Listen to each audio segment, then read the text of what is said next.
कट्टर सेहूनी नजरियात के हामिल इसराइल में अमरीकी सफीर माइक हेकाबी की ट्रंप को ईरान पर एटमी हमले की तजवीज़। अमरीकी सदर ट्रंप ने इसराइल में अमरीकी सफीर का ज़ुबानी पैगाम शेयर कर दिया। कहा, सदर ट्रंप के लिए सिर्फ एक आवाज़ अहम है। अमरीकी सदर ट्रंप का सोशल मीडिया पर बयान। बोले, माइक हेकाबी ने कहा कि आपका फैसला तारीख साज हो सकता है। माइक हेकाबी ने सदर ट्रूमैन का हवाला दिया, जिन्होंने जापान पर एटमी हमलों की इजाज़त दी थी। तैयारे में मीडिया से गुफ्तगू में ट्रंप ने कहा, इसराइल ईरान तनाज़े के हकीकी खात्मे की तलाश में हूँ। बातचीत करना चाहते हैं, लेकिन अपना वक्त उस वक्त भेजेंगे जब ईरान मुज़ाकिरात की मेज़ पर आएगा। अमरीकी सदर ट्रंप G7 इजलास अधूरा छोड़कर अमरीका वापस पहुँच गए। कौमी सलामती टीम को भी तलब कर लिया। मशरिक़ वुस्ता की सूरत हाल पर गौर। तेहरान पर हमले का खदशा। तेहरान खाली करने की वार्निंग पर शदीद तनकीद।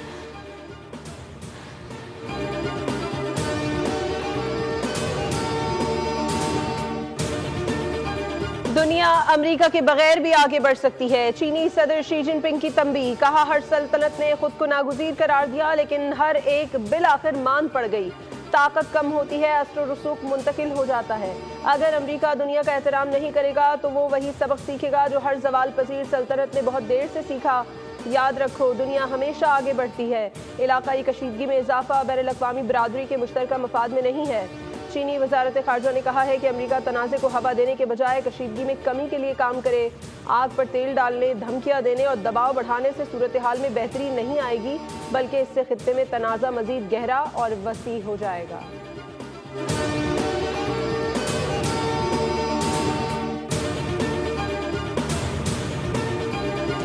ईरान का इसराइल पर ताज़ा हमला। 20 मिसाइल दाग दिए। तल अवीव में मोसाद के हेडक्वार्टर्स पर हमला। इमारत में आग लग गई। तल अवीव में सायरन बज गए। सेहूनी खौफ के आलम में भागते नजर आए। अफरा तफरी में 5 अफराद जख्मी। मिसाइल हमले के बाद तल अवीव के इर्द गिर्द आग और धुआं देखा गया। तल अवीव और मकबूजा बैतुल मक़दस जोरदार धमाके सुने गए। इमारतों के शीशे टूट गए। कारें तबाह हो गई। कई बड़ी इमारतें मलबे का ढेर बन गई।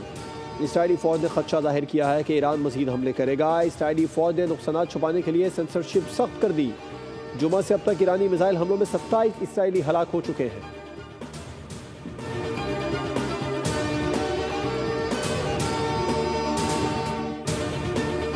G7 ममालिक ने इसराइल की हिमायत कर दी। ईरान अदम इस्तेहकाम का सबब करार। एलामिये के मुताबिक G7 मुश्तरका बयान में मशरिक़ वुस्ता में वसी पैमाने पर कशीदगी में कमी, ईरान के बहरान के हल और गजा में जंग बंदी पर जोर दिया गया। G7 ममालिक ने कहा, हमारा मौक़िफ़ हमेशा से वाज़ेह है कि ईरान जौहरी हथियार हासिल नहीं कर सकता और इसराइल को अपने दिफा का हक हासिल है। इसराइल की सलामती के लिए अपनी हिमायत का अदा करते हैं।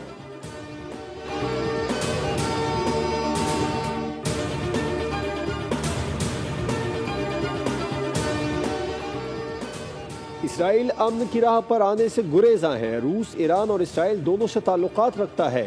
सालिसी के लिए तैयार है। रूस ने पेशकश कर दी। तर्जुमान क्लिनन के मुताबिक G7 फोरम बेकार हो चुका है। G7 ने रूस के लिए अमली अहमियत खो दी है। ईरान इसराइल तनाज़े की सूरत हाल इंतहाई गैर यकीनी है। ईरान इसराइल से तामुल से काम लेने की अपील करते हैं।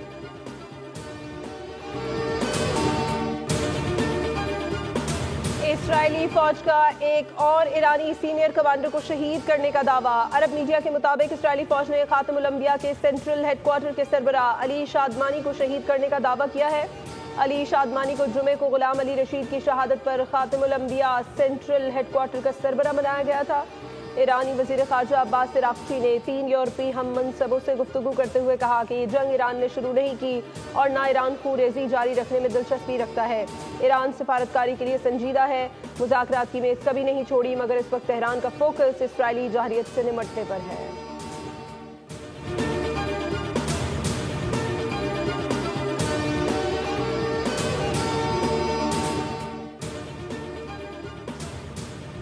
G7 इजलास ने भारत को सिफारती सतह पर तनहा साबित कर दिया। कनाडा में शरीक ममालिक के सरबराहान की मौजूदगी में भारतीय वज़ीर आज़म मोदी गैर हाजिर रहे। बैनुल-अक़वामी मीडिया ने भी G7 इजलास की कवरेज में भारत का नाम और परचम मंजर से गायब कर दिया। G7 इजलास में भारत को उसके जारहाना रवैये के पेश नज़र सामने नहीं लाया गया। G7 इजलास में भारतीय वज़ीर आज़म को मदऊ करना सिर्फ रस्मी कार्रवाई थी। मोदी की कोशिशों के बावजूद उनके अमरीकी सदर ट्रंप से मुलाकात न हो सकी। ऑल इंडिया तृणमूल कांग्रेस के रहनुमा जवाहिर सरकार ने मोदी को आड़े हाथों ले लिया। कहा, मोदी पहुंचे ही थे कि ट्रंप इजलास छोड़कर रवाना हो गए। ये महज इत्तेफाक नहीं लगता।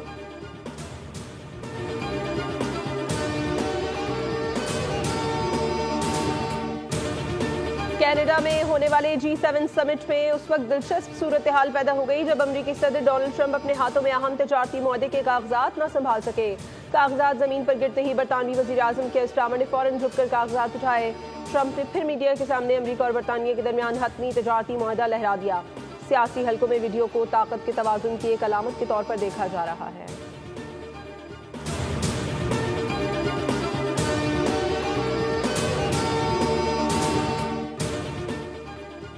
इसराइली हमलों में साथ देने वाले नताइज का सामना करने के लिए तैयार रहे। ईरान ने खत लिखकर अक़वाम मुत्तहिदा की सलामती काउंसिल को खबरदार कर दिया। कहा इसराइल का साथ देने वाले भी कानूनी तौर पर इन हमलों के जिम्मेदार होंगे। अक़वाम मुत्तहिदा ने ईरान के मुस्तक़िल मंदूब अमीर सईद इरवानी ने सलामती काउंसिल को भेजे गए खत में आगाह किया है कि ईरान हक़ दिफा में मुतनासिब दिफाई ऑपरेशन अंजाम दे रहा है जिनका मकसद फौजी अहदाफ और उससे मुंसलिक इंफ्रास्ट्रक्चर को निशाना बनाना है।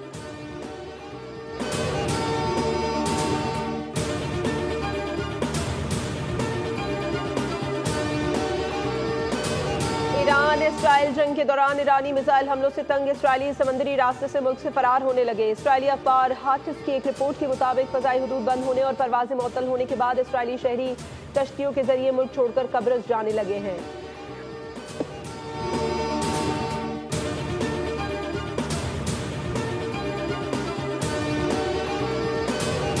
अगर हम जंग में गए तो ईरानी मिसाइलों की ताब ना ला पाएंगे और हमारे बहुत फौजी निशाना बनेंगे। रिटायर्ड अमरीकी कर्नल डैनियल डेविस ने फॉक्स न्यूज़ पर सूरत हाल वाज़ेह कर दी। कहा ईरानी मिसाइल अमरीकी फौजियों को आसानी से निशाना बना सकते हैं। हमें इस जंग में जाने की कोई ज़रूरत नहीं। आप देख ही चुके हैं कि ईरानी मिसाइल आयरन डोम को किस तरह नाकाम बना चुके हैं। मुशीर सरबराह पासदारान इनक़लाब ने कहा कि ईरान ने अभी मिसाइल ताकत को स्ट्रेटेजिक लिहाज से इस्तेमाल नहीं किया। ईरान जल्द नई इजादात सामने लाएगा। जदीद तरीन हथियार मुनासिब मौके पर इस्तेमाल किए जाएंगे। दुनिया आइंदा चंद रोज में उनका मुशाहिदा करेगी।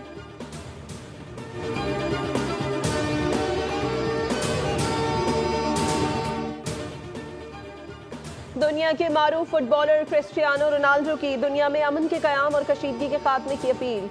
अमरीकी सदर डोनाल्ड ट्रंप को पुर्तगाल की दस्तखतशुदा जर्सी का तोहफा भेज दिया। जर्सी पर रोनाल्डो का मशहूर नंबर 7 और अमन का खास पैगाम दर्ज है। ये तोहफा यूरोपीय काउंसिल के सदर के जरिए ट्रंप तक पहुंचाया गया। ये इक़दाम ईरान, इसराइल और दीगर बैनुल अक़वामी तनाज़ात के तनाज़ुर में एक अलामती सिफारती पैगाम के तौर पर सामने आया है।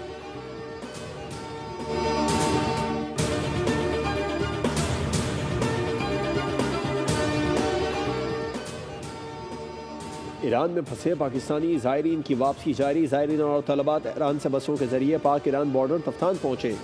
तलबा इमिग्रेशन के बाद पाकिस्तान हाउस मुंतकिल हुए। 90 से ज़ायद पाकिस्तानी तलबा ईरान के शहर जंजान से ईरानी सरहदी शहर चाबहार पहुँचेंगे जहाँ से उन्हें गवादर लाया जाएगा।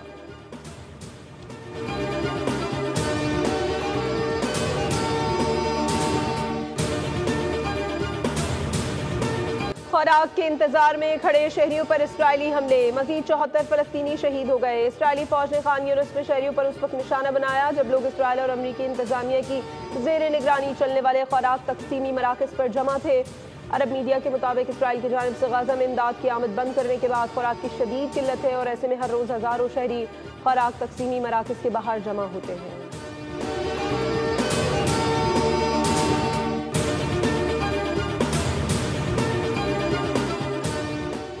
रूस ने यूक्रेन के दारुल हुकूमत कीव पर बड़ा हमला कर दिया। 14 अफराद हलाक, कई इमारतें तबाह हो गई। गैर मुल्की खबर रसां इदारे के मुताबिक इमदादी कार्रवाइयाँ शुरू कर दी गई हैं। हलाकतों में इजाफे का खदशा है।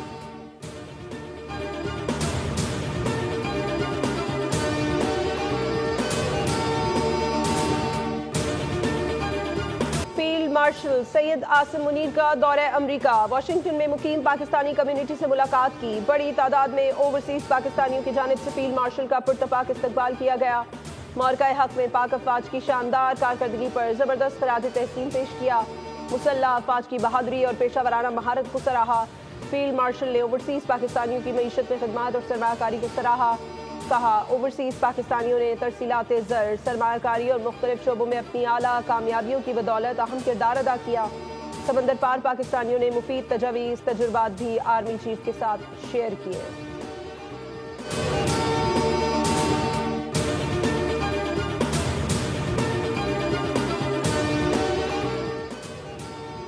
सदर मुमलिकत आसिफ जरदारी से वज़ीर आज़म शहबाज शरीफ की मुलाकात। पीपल्स पार्टी के बजट पर तहफ़्फ़ुज़ात ज़ेर गौर आए।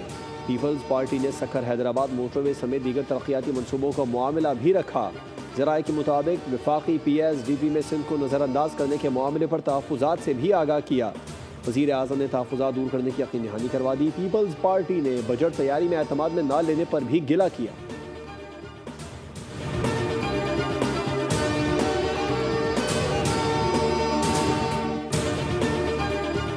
DG-ISPR लेफ्टिनेंट जनरल अहमद शरीफ चौधरी का जिन्ना यूनिवर्सिटी बराए ख़वातीन कराची का दौरा। DG-ISPR का यूनिवर्सिटी आमद पर इंतजामिया और तालिबात ने पुरजोश इस्तकबाल किया। DG-ISPR ने तालिबात को ऑपरेशन बुनियानुम मरसूस में दुश्मन के नापाक इरादों को नीस्तो नाबूद करने पर पाक अफवाज की हिकमत अमली कुर्बानियों से आगाह किया। कहा कि कोई शक नहीं कि कश्मीर पाकिस्तान की शहरग है। पाकिस्तानी अवाम बिलखुसूस तलबा और तालिबात ने कलीदी किरदार अदा किया और भारतीय स्ट्रेटेजिक मफरूज़ों को हमेशा के लिए ज़मीं बोस कर दिया। फितनल हिंदुस्तान के मुट्ठी भर दहशतगर्द बलूचिस्तान के साथ रिश्तों को नुकसान नहीं पहुंचा सकते। तालिबात ने कहा कि हम पाक अफवाज से हैं और पाक अफवाज अवाम से हैं।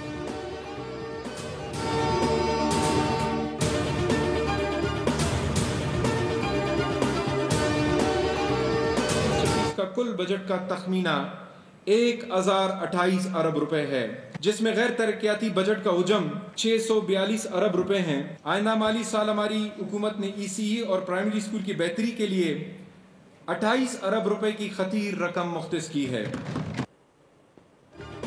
बलूचिस्तान हुकूमत ने सूबे की तारीख में पहली बार 1028 अरब रुपए मालियत का सरप्लस बजट पेश कर दिया। वजीर खजाना अमीर शोएब नौशिरवानी ने बजट तकरीर में कहा, रवा माली साल का तमाम तरक्याती बजट हुकूमत ने खर्च किया। हुकूमत ने कई शोबों में कामयाबियां हासिल की। बजट में 42 अरब रुपए सरप्लस हैं। गैर ज़रूरी 6000 असामियाँ ख़त्म की गई। आइंदा बजट में कोई नई गाड़ी नहीं खरीदी जाएगी।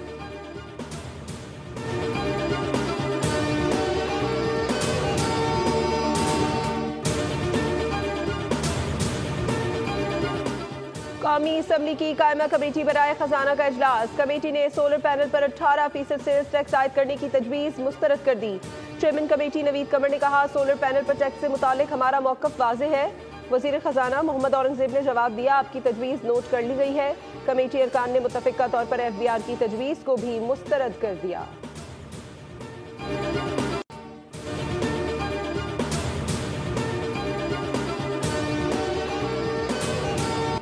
पंजाब बजट का मजमूई तखमीना 5335 अरब रुपए है। 1240 अरब रुपए का तरक्याती बजट मुख्तस किया गया। 2706 अरब रुपए गैर तरक्याती बजट के लिए रखे गए हैं। सीनियर वजीर मरियम औरंगजेब और वजीर खजाना मुश्तबा शुजा की post budget press conference. Mushtaba Shuja ने बताया, पंजाब का गुज़श्ता बजट भी टैक्स फ्री था। मरियम औरंगजेब ने कहा, पंजाब में माहौलियाती आलूदगी में वाज़ेह कमी आई है। 10 अजला में वासा PHA का क़याम अमल में ला रहे हैं।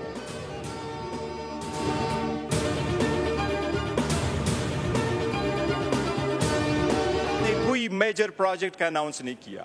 जब बजट बनता है तो आप आम आदमी को देखते हैं, बजाय इसके कि आप अपने ज्यादा जरूरियात को देखें। जातियात को अब हमेशा के लिए छोड़ दे। इस्लामाबाद में ये जो हमेशा इंट्रोड्यूस कराते रहे हैं, स्टैम्प ड्यूटी लगा रहे हैं प्रॉपर्टी पे ये स्टैम्प ड्यूटी आप जीरो कर दे।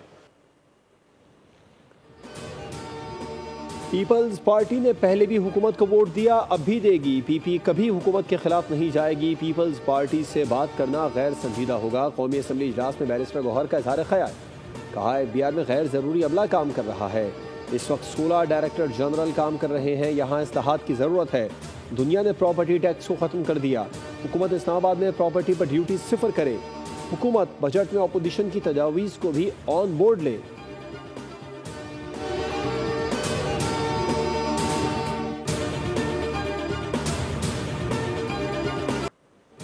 कौमी असम्बली इजलास में शाजिया मरी की तकरीर के दौरान MKM और पीपल्स पार्टी के दरमियान हंगामा आराई। शाजिया मरी ने कहा कि कराची किसी के बाप की जागीर नहीं, हमें कराची सिंध से अलग नहीं करना और ना करने देंगे।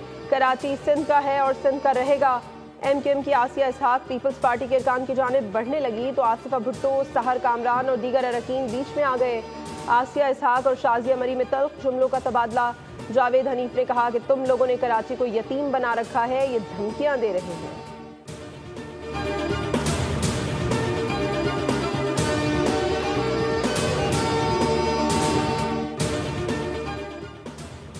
कराची में समंदरी हवाएं जुज़वी बहाल, गर्मी की शिद्दत में कमी। शाम को पारा 33 डिग्री रिकॉर्ड, गर्मी की शिद्दत 37 डिग्री सेंटीग्रेड तक महसूस की गई। महकमा मौसमियात के मुताबिक जुनूब मगरबी समत से 20 किलोमीटर फी घंटा की रफ्तार से हवा चल रही है। कल शाम से गर्मी की शिद्दत में कमी आना शुरू हो गई। इस्लामाबाद, लाहौर और सिंध के बेशतर इलाकों में सूरज का पारा हाई, गर्मी और हब्स से शहरियों का जीना दोभर कर दिया। लाहौर में गुज़िश्ता 2 रोज़ से बादलों का बसेरा। सुबह के औकात में ठंडी हवाएं चलती रहीं, दोपहर तक हब्स शिद्दत इख्तियार कर लेता है।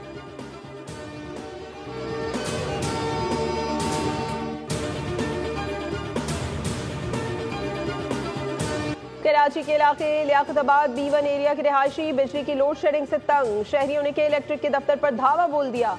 मुश्तल मुजाहिरीन ने के इलेक्ट्रिक के दफ्तर को बिजली फराहम करने वाली PMT बंद कर दी, जिसके बायस के इलेक्ट्रिक के दफ्तर की बिजली मुनक़ता हो गई। लियाकताबाद के इलेक्ट्रिक के दफ्तर में बैठे अमले ने रेंजर्स को तलब कर लिया। मुश्तल मुजाहिरीन ने इलेक्ट्रिक के दफ्तर के बाहर लगे CCTV कैमरे भी उखाड़ दिए। रेंजर्स ने मौके पर पहुंचकर मुश्तल मुजाहिरीन को मुंतशिर कर दिया। शहरियों का कहना था कि शदीद गर्मी में दिन और रात तवील लोड शेडिंग की जाती है। भारी भरकम बिल भरने के बावजूद 14 से 16 घंटे बिजली नहीं आती। बिजली ना होने से पानी की भी किल्लत पैदा हो गई है।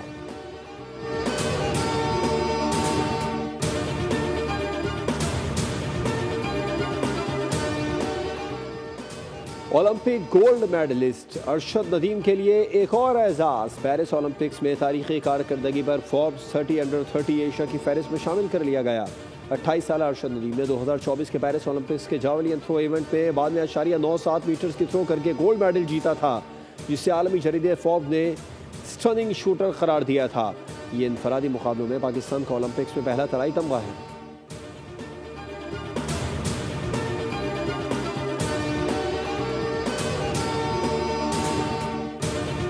T20 सैफ अफ्रीकी सीरीज के मैच में नेदरलैंड्स ने नेपाल को तीसरे सुपर ओवर के बाद शिकस्त दी। क्रिकेट की तारीख में किसी T20 और लिस्ट ए मैच में पहली मरतबा मैच का फैसला तीसरे सुपर ओवर तक पहुंचा, जिसे नेदरलैंड्स ने जीत लिया।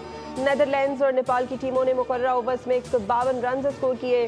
पहले सुपर ओवर में नेपाल ने 19 रन बनाए तो नेदरलैंड्स की टीम भी 19 रन बनाने में कामयाब हो गई।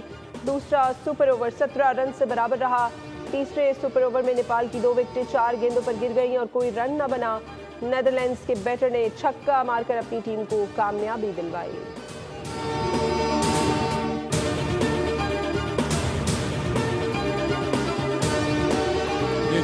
और मुनफरिद आवाज, शुस्ता लबो लहजा, बेमिसाल अंदाज़ बयां, हर दिल अजीज। तारिक अजीज की आज 5वीं बरसी। तारिक अजीज पाकिस्तान टेलीविजन के पहले अनाउंसर थे।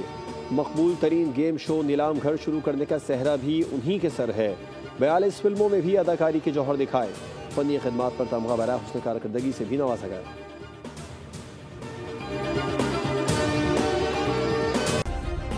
सब्सक्राइब करें और बेल दबाएं ताकि कोई खबर रह न जाए।